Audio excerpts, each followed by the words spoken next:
warahmatullahi wabarakatuh.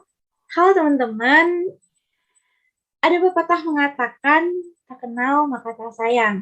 Perkenalkan, nama aku Syarika Putri dari Fakultas Ilmu Administrasi, Program Studi Ilmu Perpustakaan, dari kelas C mata kuliah TKSI. Dan tentunya, kalian bisa lihat di sini, aku nggak sendiri bersama perempuan cantik yang akan menjadi narasumber dari podcast kali ini. Boleh perkenalan dulu nih, Kak? Perkenalkan, nama saya Niken Putri Kirani dari Prodi Ilmu Perpustakaan, Fakultas Ilmu Administrasi dari mata kuliah TKSI kelas C. Oke, Kak Niken ya. Gimana nih Kak kabarnya hari ini? Alhamdulillah baik, Sir. Kabarmu bagaimana, Sir? Alhamdulillah aku juga baik-baik aja. Oke, untuk mempersingkat waktu, hari ini kita akan membahas bab yang sedikit berbobot dan mungkin kita akan flashback nih ke belakang. Untuk pertanyaan pertama nih Kak Niken, seperti yang kita ketahui, perkembangan sistem informasi itu tiap tahunnya semakin pesat. Balita sampai kakek, nenek, udah pro banget nih Kak mainin gawainya. Pertanyaanku nih, sebenarnya kenapa sih perlu adanya perkembangan sistem informasi itu? Menurutku nih ya, kita itu perlu perkembangan sistem informasi itu karena yang kita ketahui kan ini era teknologinya sudah semakin canggih ya, Sir ya. Apalagi era disrupsi. Tentunya kita membutuhkan perkembangan teknologi. Kenapa sih harus ada perkembangan sistem informasi? Nah, ada alasan nih, Sir. Yang pertama yaitu tuntutan dari perkembangan suatu organisasi. Dan yang kedua itu untuk meraih kesempatan. Yang jelasnya adalah kesempatan untuk meraih persaingan yang ketat karena pastinya mereka yang berkepentingan di perusahaan atau organisasi akan memerlukan teknologi informasi untuk menunjang pekerjaan mereka. Oh, jadi gitu ya Kak ya. Ternyata adanya perkembangan sistem informasi itu sangat memudahkan ya Kak. Mantap emang dah. Oke, sekarang sesuai judul kita nih, Charlie mau flashback sedikit nih Kak, mengenai sejarah perkembangan sistem informasi. Nah, sedikit yang aku ketahui nih Kak, sejarah perkembangan sistem informasi itu udah dibagi ke dalam 4 generasi ya Kak. Kira-kira betul nggak nih? Betul sekali, Shirley. Ini Shirley tahu banyak ya? Ya, karena baca literatur gitu loh Kak.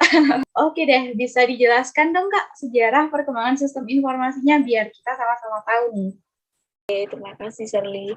Sejarah perkembangan sistem informasi itu kan ada 4 ya. Ada generasi pertama. Nah, generasi pertama itu pada tahun 1945 sampai 1955. Belum adanya sistem operasi share. Dan ada generasi kedua pada tahun 1955 sampai 1965. Di generasi ini tuh sistem komputernya dilengkapi oleh sistem operasi, tapi beberapa fungsi dasar sistem operasi itu telah ada, misalnya FMS. Lalu ada generasi ketiga.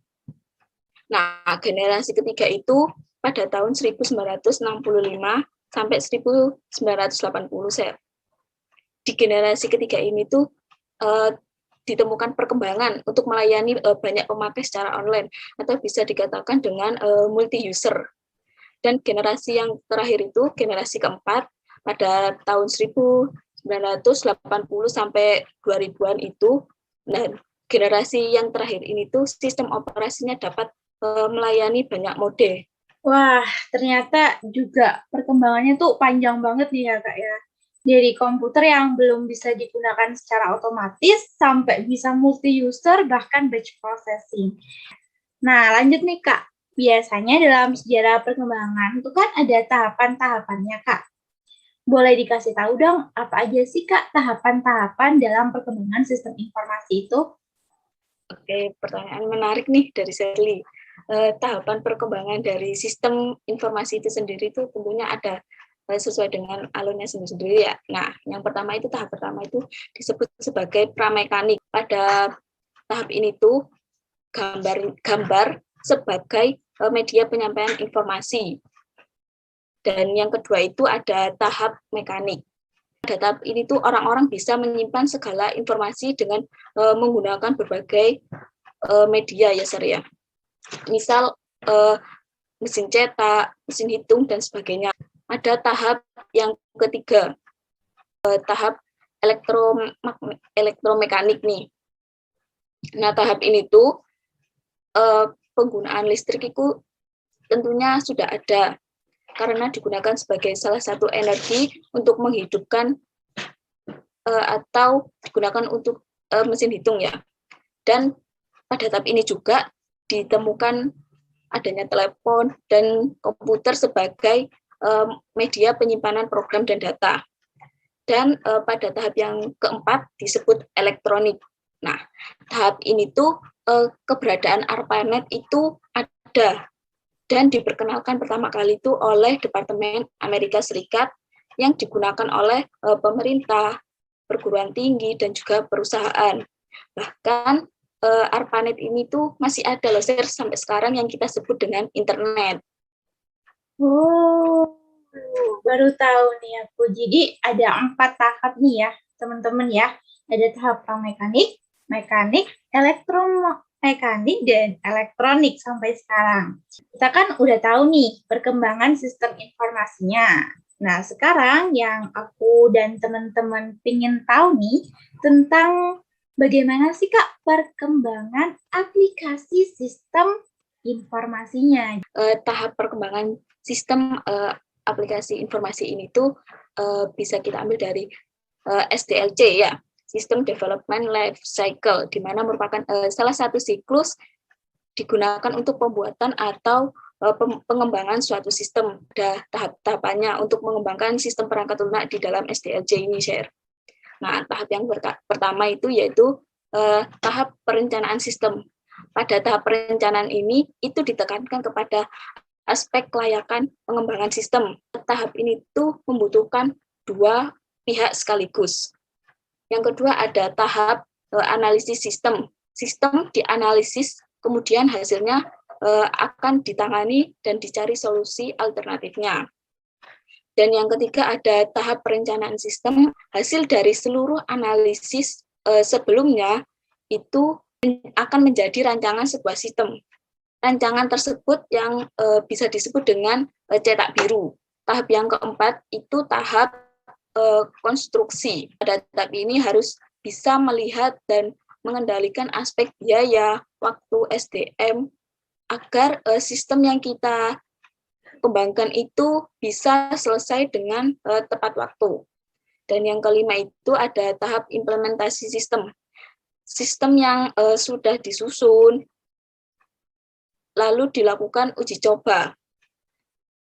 Pada tahap ini itu menitik beratkan pada pelaksanaan benar atau tidaknya. Dan tahap yang terakhir itu ada tahap pemeliharaan sistem. Pemeliharaan sistem ini dilakukan oleh seseorang administrator.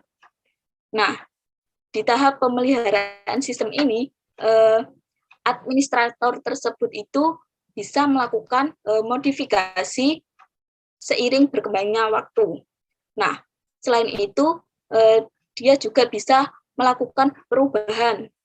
Perubahannya dalam hal hak akses atau apabila ada sistem di dalam tersebut ada yang rusak, maka ia akan memperbaikinya. Begitu, Sir. Wah, ternyata juga panjang ya. Ada kira-kira tadi kalau share hitung itu ada 6 tahapan untuk perkembangan aplikasinya sendiri. Dan ternyata Kak nih, udah gak kerasa kita bermenit-menit nih. Aku sama Kak Niken ngobrol, ngebahas tentang sejarah perkembangan sistem dan aplikasi informasinya. Segitu dulu podcast kali ini. Terima kasih banyak untuk Kak Niken. Terima kasih ya Kak sudah menjelaskan panjang lebar kali tinggi. Sampai jumpa di lain kesempatan ya teman-teman dan Kak Niken. Semoga podcast ini bermanfaat bagi teman-teman semua. See you guys, stay safe dan wassalamualaikum warahmatullahi wabarakatuh.